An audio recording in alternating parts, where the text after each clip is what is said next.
Karena itu kepada semua media saya ingatkan, janganlah membuat berita-berita yang provokatif, berita-berita yang ada aroma adu domba, berita-berita yang membuat gaduh. Pada malam ini saya umumkan untuk seluruh, yaitu anak bangsa, insya Allah besok hari Sabtu tanggal 12 Desember 2020 di pagi hari, saya bersama pengacara akan datang ke Polda Metro Jaya, insya Allah.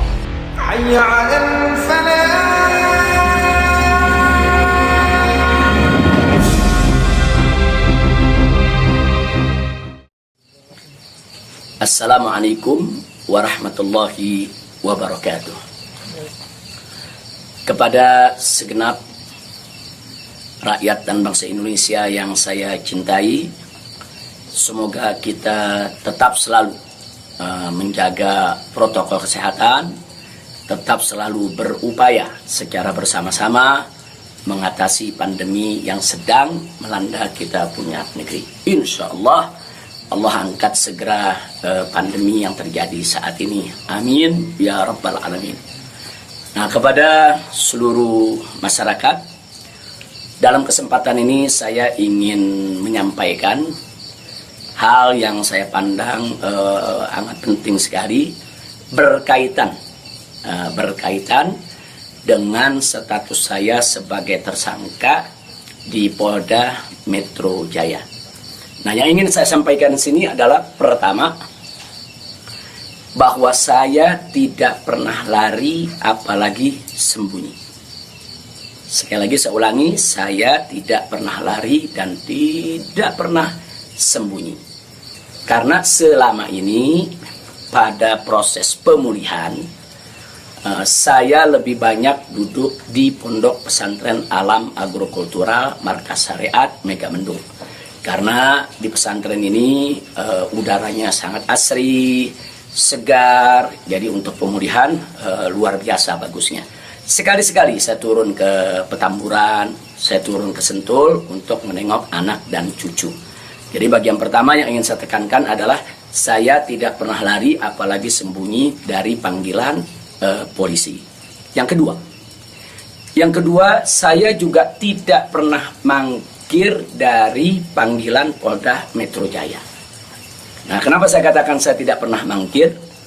Pada panggilan yang pertama, yaitu hari Selasa tanggal 1 Desember 2020, ketika itu saya tidak bisa memenuhi panggilan, saya kirim pengacara. Pengacara datang ke sana, bertemu dengan penyidik, menyampaikan surat secara resmi, minta penundaan, dan alhamdulillah penyidik bisa memahami dan menerima. Akhirnya sepakat bahwa saya diundurkan untuk panggilan yang kedua. Nah, untuk itu saya apresiasi, saya hargai sikap penyidik yang sangat kooperatif, sangat baik. Terima kasih. Nah, kemudian pada panggilan yang kedua, yaitu pada hari Senin tanggal 7 Desember 2020. Nah, ketika itu saya melihat posisi pemulihan kita memang masih perlu penambahan sedikit waktu. Dan lagi-lagi saya tidak mangkir, tapi saya kirim pengacara saya bertemu kembali dengan para penyidik. Kita sampaikan surat, kita sampaikan permohonan, dan alhamdulillah permohonan tersebut diterima secara baik oleh para penyidik. Lagi-lagi di sini saya ingin sampaikan apresiasi dan terima kasih kepada para penyidik di Polda Metro Jaya. Nah, pada hari itu juga, yaitu di pagi hari Senin tanggal 7 Desember, ada kesepakatan, yaitu antara para pengacara dengan para penyidik, juga dengan keridoan saya, di mana kita sepakat bahwa saya akan datang ke Polda Metro Jaya pada hari Senin tanggal 14 Desember 2020. Itu sudah merupakan satu komitmen. Nah, artinya komitmen kita akan datang, insya Allah sehat walafiat, tidak ada halangan lagi. Nah, ini yang perlu kita sampaikan, dan komitmen ini kita jaga betul. Karena saya akan selalu memegang komitmen dengan pihak manapun kalau kita sudah membuat satu kesepakatan, satu perjanjian. Nah, karena itu di sini yang perlu saya sampaikan juga pada hari yang sama, yaitu pada tanggal 7 di hari Senin tersebut, secara mengejutkan, sebagaimana kita tahu semua, di mana di siang hari Bapak Kapolda Metro Jaya mengumumkan tentang tragedi penembakan 6 Laskar FPI yang selama ini setia mengawal saya. Tentu ini satu peristiwa sebetulnya tidak ada sangkut paut dengan soal panggilan saya. Maka itu pada pagi hari itu saya tetap kirim pengacara, saya tetap mengurus urusan panggilan, karena memang kita tidak pernah sangka kalau penembakan itu berkaitan dengan Polda Metro. Karena saat itu kami masih mengira kalau itu adalah orang tak dikenal.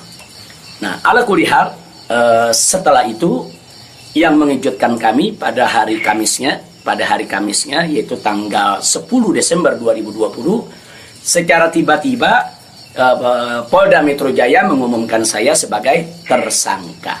Ya, tentunya saya, para pengacara semua terkejut karena 2 panggilan sebelumnya itu saya masih berstatus sebagai saksi, dan itu pun belum sempat diperiksa.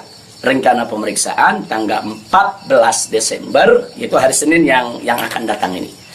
Nah, tapi karena memang pengumumannya begitu mengejutkan, pada hari Kamis tersebut saya sebagai tersangka, kemudian mendengar itu tidak benar kalau ada mengabarkan saya sembunyi, saya lari, tidak benar. Saya tetap berada di markas syariat Megamendung. Nah, begitu hari Kamis ada pengumuman semacam itu, Jumat pagi tanggal 11 Desember itu kita kirim lagi para pengacara untuk bertemu dengan penyidik, dan alhamdulillah terjadi pertemuan dengan penyidik. Nah, ditanyakan oleh para pengacara bagaimana komitmen yang hari Senin tanggal 14, apa itu batal atau bagaimana. Nah, kalau saya pribadi ingin tetap berpegang kepada komitmen, karena kita ini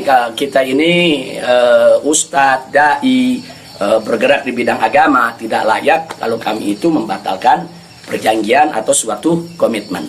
Nah, kita dapat jawaban dari para penyidik. Kelihatannya mereka tidak mau menunggu sampai hari Senin, mereka minta lebih cepat. Nah, pada saat itu juga para pengacara minta kepada para penyidik, ya Habib Rizik siap dipanggil kapan saja, tapi tolong surat panggilannya dibuat, surat panggilan sebagai tersangka. Kami tidak pernah terima. Tapi kelihatannya para penyidik agak keberatan untuk mengeluarkan surat tersebut. Akhirnya terjadi kesepakatan, kalau begitu cobalah bagaimana caranya supaya Habib bisa lebih cepatlah ke Polda Metro Jaya. Jadi artinya mereka tidak mau melanggar komitmen juga, karena memang komitmennya pada tanggal 14 siap diperiksa. Nah, kita katakan melalui pengacara, kami bukan orang-orang yang suka ingkar janji, bukan orang-orang yang suka mengingkari komitmen yang ada. Tapi karena memang Polda Metro Jaya meminta lebih cepat, lebih baik menurut beliau, saya terima.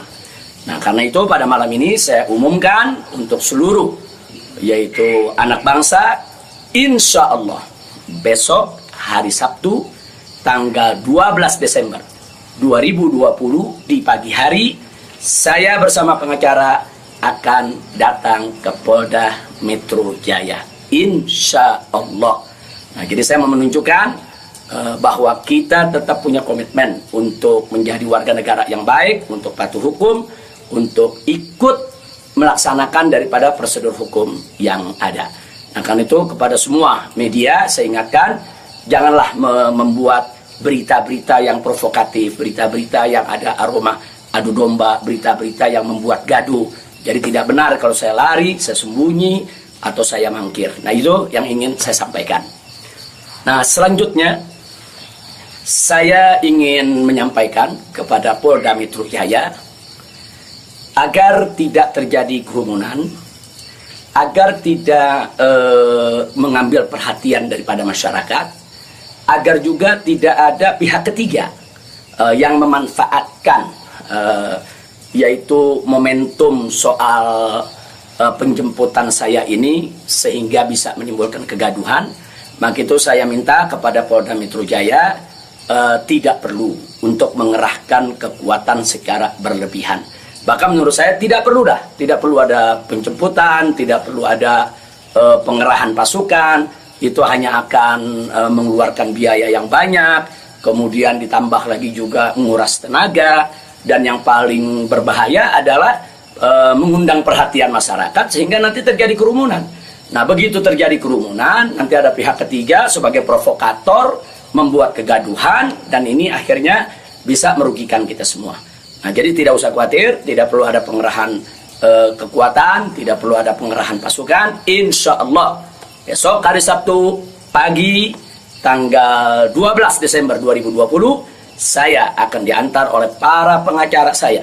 Nah, untuk memenuhi panggilan atau memenuhi yaitu panggilan atau rencana pemeriksaan yang akan dilakukan oleh Polda Metro Jaya sesuai dengan aturan yang berlaku.